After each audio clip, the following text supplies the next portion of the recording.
reading How to Win Friends and Influence People by Dale Carnegie, starting with Part 1, which is Fundamental Techniques in Handling People. Chapter 1. If you want to gather honey, don't kick over the beehive. On May 7th, 1931, the most sensational manhunt New York City had ever known had come to its climax. After 2 weeks, or rather weeks, of search, Two Gun Crowley, the killer, the gunman who didn't smoke or drink, was at bay, trapped in his sweetheart's apartment on West End Avenue. 150 police officers and detectives laid siege to his top-floor hideaway. They chopped holes in the roof. They tried to smoke out Crowley, the cop killer, with tear gas. Then they mounted their machine guns on surrounding buildings, and for more than an hour, one of New York's fine residential areas reverberated with the crack of pistol fire and the rat-tat-tat of machine guns. Crowley, crouching behind an overstuffed chair, fired incessantly at the police. 10,000 excited people watched the battle. Nothing like it had ever been seen on the sidewalks of New York. When Crowley was captured, Police Commissioner E.P. Mulrooney declared that the two-gun desperado was one of the most dangerous criminals ever encountered in the history of New York. Quote, "He will kill," said the commissioner, at the drop of a feather. But how did Two-Gun Crowley regard himself? We know because while the police were firing into his apartment, he wrote a letter addressed to whom it may concern. And as he wrote, the blood flowing from his wounds left a crimson trail on the paper. In his letter, Crowley said, "Under my coat is a weary heart, but a kind one that would do nobody any harm." A short time before this, Crowley and his girlfriend were parked in a car, necking on a country road out on Long Island. Suddenly, a policeman walked up to the car and said, "Let me see your license." Without saying a word, Crowley drew his gun and cut the policeman down with a shower of lead. As the dying officer fell, Crowley leaped out of the car, grabbed the officer's revolver, and fired another bullet into the prostrate body. And that was the killer who said, quote, "Under my coat is a weary heart, but a kind one that would do nobody any harm," end quote.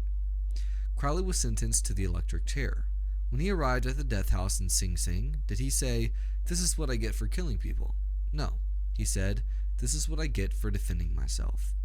The point of the story is this: Two-Gun Crowley did not blame himself for anything. Is that an unusual attitude among criminals? If you think so, listen to this. Quote, "I have spent the best years of my life giving people the lighter pleasures, helping them have a good time, and all I get is abuse, the existence of a hunted man." End quote. That is Al Capone speaking. Yes, America's most notorious public enemy. The most sinister gang leader who ever shot up Chicago. Capone did not condemn himself. He actually regarded himself as a public benefactor, an unappreciated and misunderstood public benefactor. And so did Dutch Schultz before he crumpled up under gangster bullets in Newark. Schultz, one of New York's most notorious criminals, said in a newspaper interview that he was a public benefactor, and he believed it. I've had some interesting correspondence on this subject with Lewis Laws, who was warden of New York's infamous Sing Sing prison for many years, and he declared that few of the criminals in Sing Sing regard themselves as bad men. They are just as human as you and I. So they rationalize, they explain. They can tell you why they had to crack a safe or be quick on the trigger finger. Most of them attempt by a form of reasoning, fallacious or logical, to justify their antisocial acts even to themselves, consequently stoutly maintaining that they should have never have been imprisoned at all. If Al Capone, Two-Gun Crowley, Dutch Schultz, and the desperate men and women behind prison walls don't blame themselves for anything, what about the people with whom you and I come in contact? John Wanamaker, founder of the Stores That Bear His Name, once confessed, quote, "I learned 30 years ago that it is foolish to scold. I have enough trouble overcoming my own limitations without fretting over the fact that God has not seen fit to distribute evenly the gift of intelligence," end quote. Wanamaker learned this lesson early, but I personally had to blunder through this old world for a third of a century before it even began to dawn upon me that 99 times out of 100, people don't criticize themselves for anything, no matter how wrong it may be. Criticism is futile because it puts people on the defensive and usually makes them strive to justify themselves. Criticism is dangerous because it wounds a person's precious pride, hurts their sense of importance, and arouses resentment. B.F. Skinner, the world famous psychologist, proved through his experiments that an animal rewarded for good behavior will learn much more rapidly and retain what it learns far more effectively than an animal punished for bad behavior. Later studies showed that the same applies to humans. By criticizing, we do not make lasting changes and often incur resentment. Hans Selye, another great psychologist, said, "As much as we thirst for approval, we dread condemnation." The resentment that criticism engenders can demoralize employees, family members, and friends, and still not correct the situation that has been condemned. Remember, it's honey you want, without the bee stings. George B. Johnston of Enid, Oklahoma, the safety coordinator for an engineering company, had to ensure as one of his responsibilities that employees wore their hard hats whenever they were on the job in the field. He reported that when he came across workers who were not wearing the hats, he would tell them, with the menace that comes with authority and the wagging finger of regulation, that they must comply. The result? He got a sullen acceptance and heard that after he left, the workers would often remove the hats. So he decided to try a different approach. The next time he found a small group of workers not wearing their hard hats, he asked if the hats were uncomfortable. Did they not fit properly? Then he reminded the men in a pleasant tone of voice that the hat was designed to protect them from injury and suggested that it had always been worn on the job. The result was increased compliance with the regulation and free of resentment or emotional upset. You will find examples of the futility of criticism bristling on 1,000 pages of history. Take, for example, the famous quarrel between Theodore Roosevelt and President William Howard Taft, a quarrel that split the Republican Party, put Woodrow Wilson in the White House, and wrote bold, luminous lines across the First World War and altered the flow of history. Let's review the facts quickly. When Roosevelt stepped out of the White House in 1908, he supported Taft, who was elected president. Then Roosevelt went off to Africa. When he returned, he exploded. He denounced Taft for his conservatism, tried to secure the nomination himself for a third term, formed the Bull Moose Party, and all but demolished the GOP.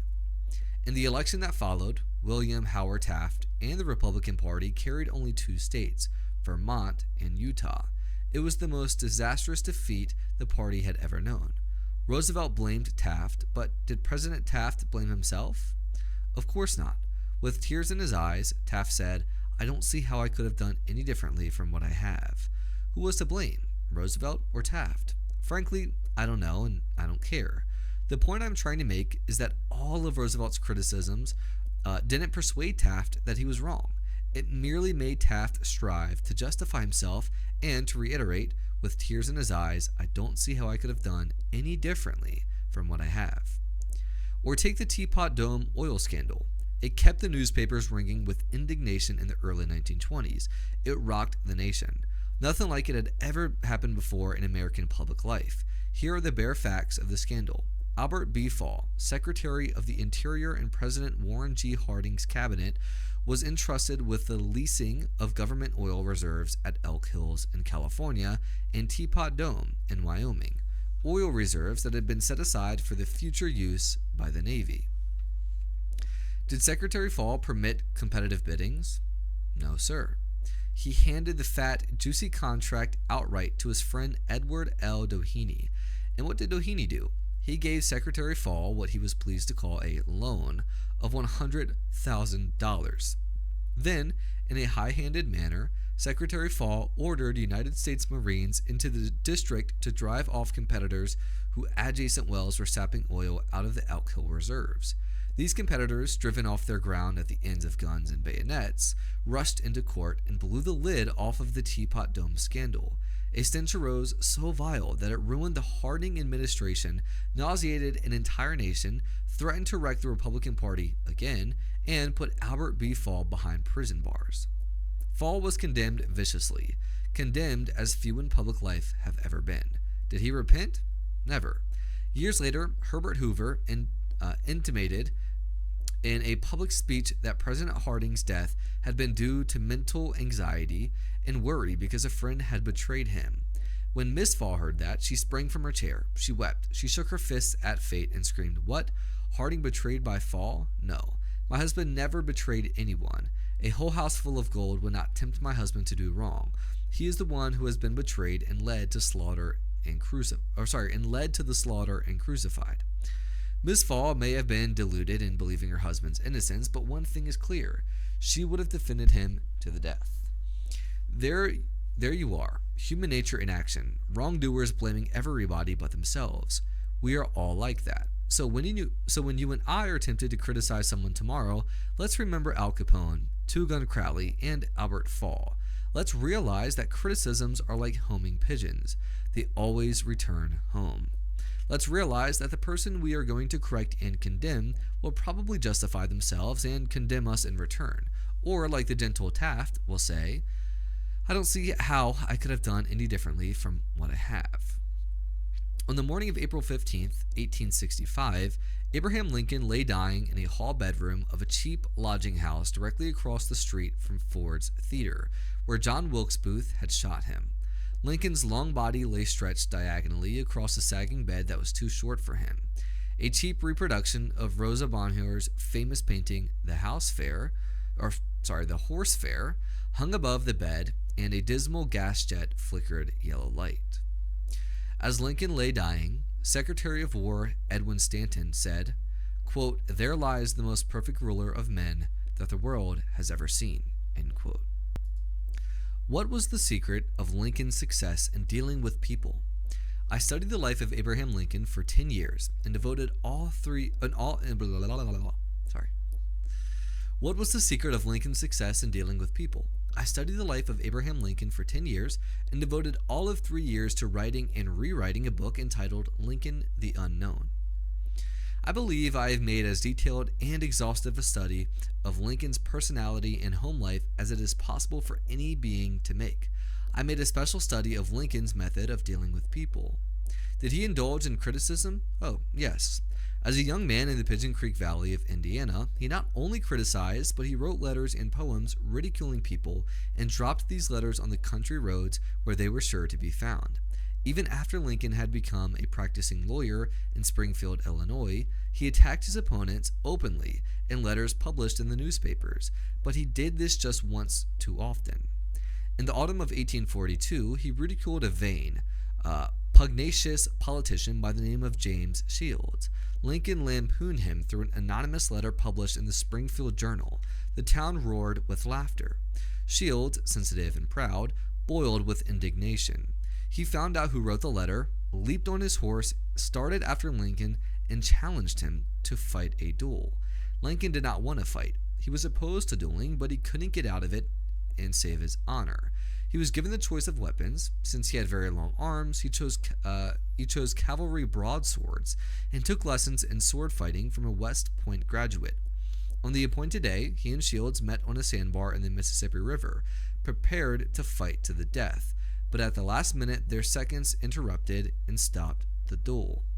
That was the most lurid personal incident in Lincoln's life.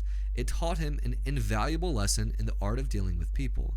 Never again did he write an insulting letter. Never again did he ridicule anybody.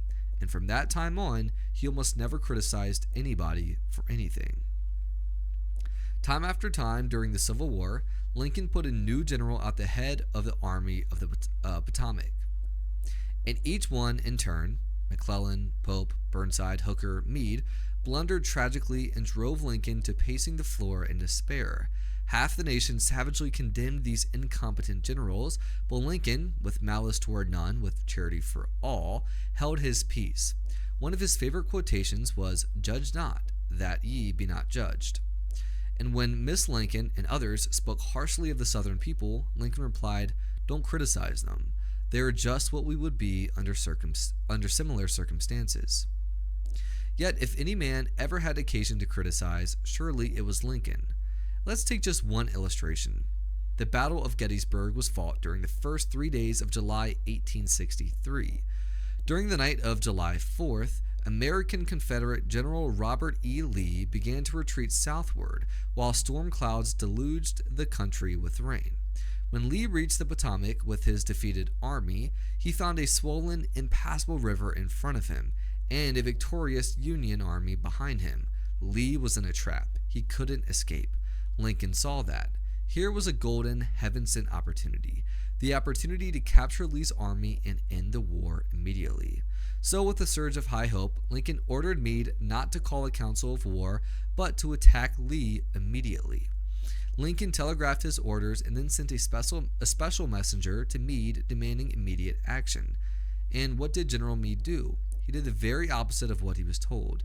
He called a council of war in direct violation of Lincoln's orders. He hesitated. He procrastinated. He telegraphed all manner of excuses. He refused point blank to attack Lee. Finally, the waters receded and Lee escaped across the Potomac with his forces. Lincoln was furious. "What does this mean?" Lincoln cried to his son Robert. "Great God, what does this mean? We had them within our grasp and had only to stretch forth our hands, and they were ours. Yet nothing that I could say or do could make the army move. Under the circumstances, almost any general could have defeated Lee. If I had gone up there, I could have whipped him myself." In bitter disappointment, Lincoln sat down and wrote Meade this letter. And remember, at this period of his life, Lincoln was extremely conservative and restrained in his phraseology. So this letter coming from Lincoln in 1863 was tantamount to the severest rebuke. The letter reads, "My dear General, I do not believe you appreciate the magnitude of the misfortune involved in Lee's escape. He was within our easy grasp, and to have closed upon him would, in connection with our other late successes, have ended the war. As it is, the war will be prolonged indefinitely. If you cannot safely attack Lee last Monday, how can you possibly do so south of the river, when you can take with you very few? No more than two-thirds of the force you then had in hand. It would be unreasonable to expect, and I do not expect, that you can now effect much. Your golden opportunity is gone, and I am distressed immeasurably because of it." What do you suppose Meade did when he read the letter? Meade never saw that letter. Lincoln never mailed it. It was found among his papers after his death. My guess is, and this is only a guess, that after writing that letter, Lincoln looked out of the window and said to himself, "Just a minute. Maybe I should not be so hasty. It is easy enough for me to sit here in the quiet of the White House and order Meade to attack. But if I had been up at Gettysburg, and if I had seen as much blood as Meade had seen during the last week, and if my ears had been pierced with the screams and shrieks of the wounded and dying, maybe I wouldn't be so anxious to attack either. If I had Meade's timid temperament, perhaps I would have done just what he had done. Anyhow, it is water under the bridge. If I send this letter, it will relieve me my feelings, but it will make Meade try to justify himself. It will make him condemn me. It will arouse hard feelings, impair all his further usefulness as a commander, and perhaps force him to resign from the army." So Lincoln put the letter aside. He had learned by bitter experience that sharp criticisms and rebukes almost invariably end in futility. Theodore Roosevelt said that when he, as president, was confronted with a perplexing problem, he would lean back and look up at a large painting of Lincoln that hung above his desk in the White House and ask himself, what would Lincoln do if he were in my shoes? How would he solve this problem? The next time we are tempted to admonish somebody, let's pull a $5 bill out of our pocket, look at Lincoln's picture on the bill, and ask, how would Lincoln handle this problem if he had it? Mark Twain lost his temper occasionally and wrote letters that turned the paper brown. For example, to a man who once aroused his ire, he wrote, "The thing for you is a burial permit. You have only to speak, and I will see that you get it." On another occasion, he wrote to an editor about a proofreader's attempts to improve my spelling and punctuation. He ordered, "Set the matter according to my copy hereafter, and see that the proofreader retains his suggestions in the mush of his decayed brain." The writing of these stinging letters made Mark Twain feel better. They allowed him to blow off steam, and the letters didn't do any real harm, because Mark Twain's wife secretly lifted them out of the mail. They were never sent. Do you know someone you would like to change and regulate and improve? Good, that is fine. I am all in favor of it. But why not begin on yourself? From a purely selfish standpoint, that is a lot more profitable than trying to improve others. Yes, and a lot less dangerous. Don't complain about the snow on your neighbor's roof, said Confucius, when your own doorstep is unclean. When I was still young and trying hard to impress people, I wrote a foolish letter to Richard Harding Davis, an author who once loomed large on the literary horizon of America. I was preparing a magazine article about authors, and I asked David to tell me about how he worked. A few weeks earlier, I had received a letter from someone with this notation at the bottom: dictated but not read. I was quite impressed. I felt that the writer must be very big and busy and important. I wasn't the slightest bit busy, but I was eager to make an impression on Richard Harding Davis, so I ended my short note with the words, dictated but not read. He never troubled to answer the letter. He simply returned it to me with this scribbled across the bottom: your bad manners are exceeded only by your bad manners. True, I'd blundered, and perhaps I deserved this rebuke, but being human, I resented it. I resented it so sharply that when I read of the death of Richard Harding Davis 10 years later, the one thought that still persisted in my mind, I am ashamed to admit, was the hurt he had given me. If you and I want to stir up a resentment tomorrow that may rankle across the decades and endure until death, just let us indulge in a little stinging criticism, no matter how certain we are that it is justified. When dealing with people, let us remember we are not dealing with creatures of logic. We are dealing with creatures of emotion, creatures bristling with prejudices and motivated by pride and vanity. Bitter criticism caused the sensitive Thomas Hardy, one of the finest novelists ever to enrich English literature, to give up forever the writing of fiction. Criticism drove Thomas Chatterton, the English poet, to suicide. Benjamin Franklin, tactless in his youth, became so diplomatic, so adroit at handling people that he was made American ambassador to France. The secret of his success? I will speak ill of no man, he said, and speak all the good I know of everybody. Any fool can criticize, condemn, and complain, and most fools do, but it takes character and self-control to understand and forgive. A great man shows his greatness, said Carlyle, by the way he treats little men. All right, let me reread that. A great man shows his greatness, said Carlyle, by the way he treats little men. Bob Hoover, a famous test pilot and frequent performer at air shows, was returning to his home in Los Angeles from a show in San Diego. As described in the magazine Flight Operations, at 300 feet in the air, both engines suddenly stopped. By deft maneuvering, he managed to land the plane. It was badly damaged, but fortunately neither he nor his two passengers were hurt. Hoover's first act after the emergency landing was to inspect the airplane's fuel. Just as he suspected, the World War II propeller plane he had been flying had been loaded with jet fuel rather than gasoline. Upon returning to the airport, Hoover asked to see the mechanic who had serviced his airplane. The young man was sick with the agony of his mistake. Tears streamed down his face as Hoover approached. He had just caused the loss of a very expensive plane and could have caused the loss of 3 lives as well. You can imagine Hoover's anger. One could anticipate the tongue lashing that this proud and precise pilot was about to unleash for that carelessness. But Hoover didn't scold the mechanic. He didn't even criticize him.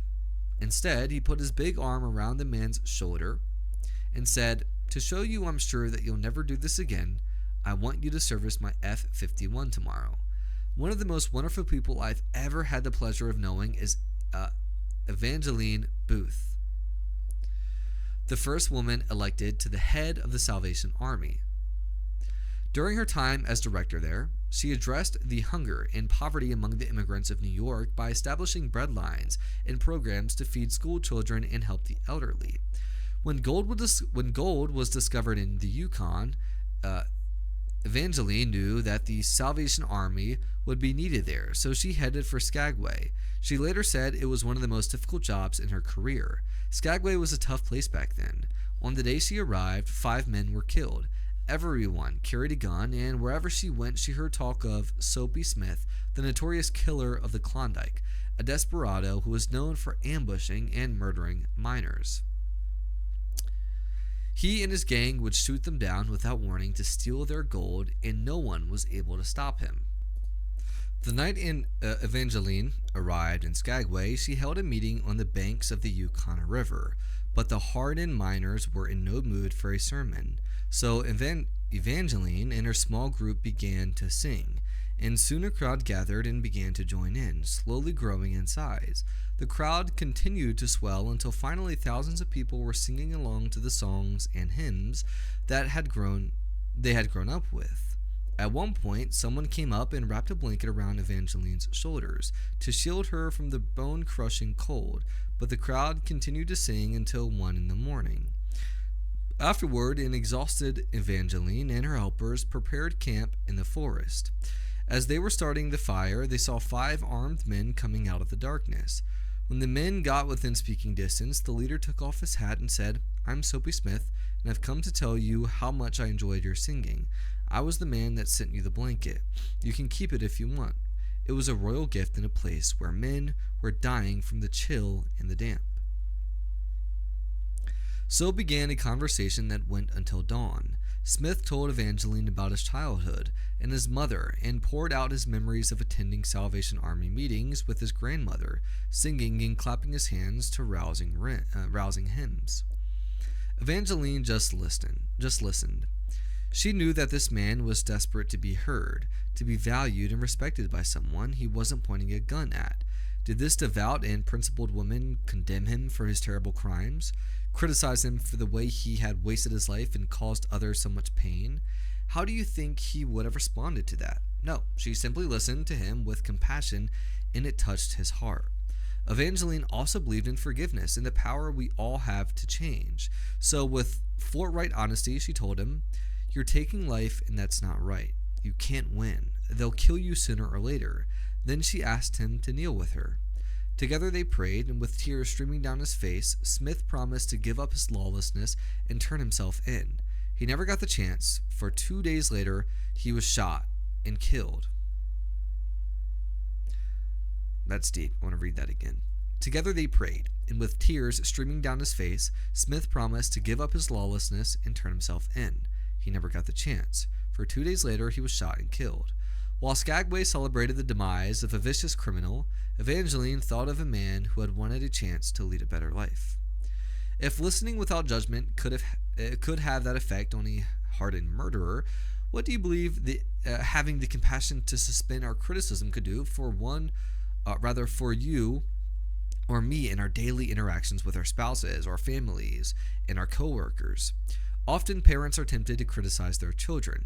You would expect me to say, "Don't," but I will not. I'm merely going to say, before you criticize them, read one of the classics of American journalism, Father Forgets. It originally appeared as an editorial in the People's Home Journal. We are reprinting it here with the author's permission, as condensed in the Reader's Digest. Father Forgets is one of those little pieces that, dashed off in a moment of sincere feeling, strikes an echoing chord in so many readers as to become a perennial reprint favorite.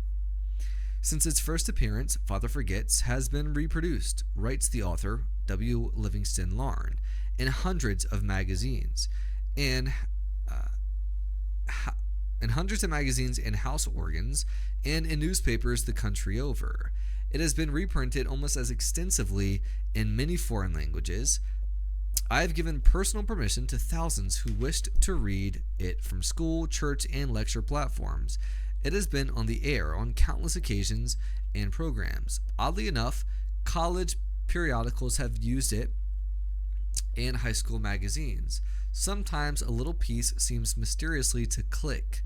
This one certainly did. Father Forgets by W. Livingston Larn. Listen, son. I'm saying this as you lie asleep, one little paw crumpled under your cheek and the blonde curls stickily wet on your damp forehead. I've stolen into your room alone. Just a few minutes ago, as I sat reading my paper in the library, a stifling wave of remorse swept over me. Guiltily, I came to your bedside. These are the things I was thinking, son. I had been cross to you. I scolded you as you were dressing for school because you gave your face merely a dab with a towel.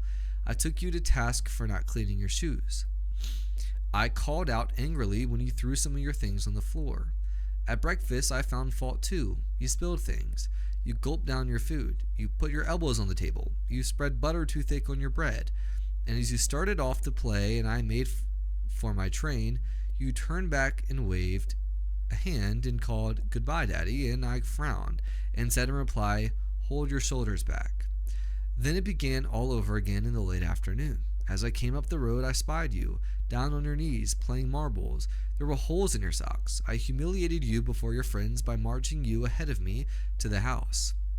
Socks are expensive, and if you had to buy them, you would be more careful. Imagine that, son, from a father. Do you remember later, when I was reading in the library, how you came in timidly, with a sort of hurt look in your eyes? When I glanced up over my paper, impatient at the interruption, you hesitated at the door. "What is it you want?" I snapped. You said nothing, but ran across in one tempestuous plunge and threw your arms around my neck and kissed me, and your small arms tightened with an affection that God had set blooming in your heart, and which even neglect could not wither. And then you were gone, pattering up the stairs. Well, son, it was shortly afterwards that my paper slipped from my hands, and a terrible sickening fear came over me. What has habit been doing to me? The habit of finding fault, of reprimanding. This was my reward to you for being a boy. It was not that I did not love you, it was that I expected too much of youth.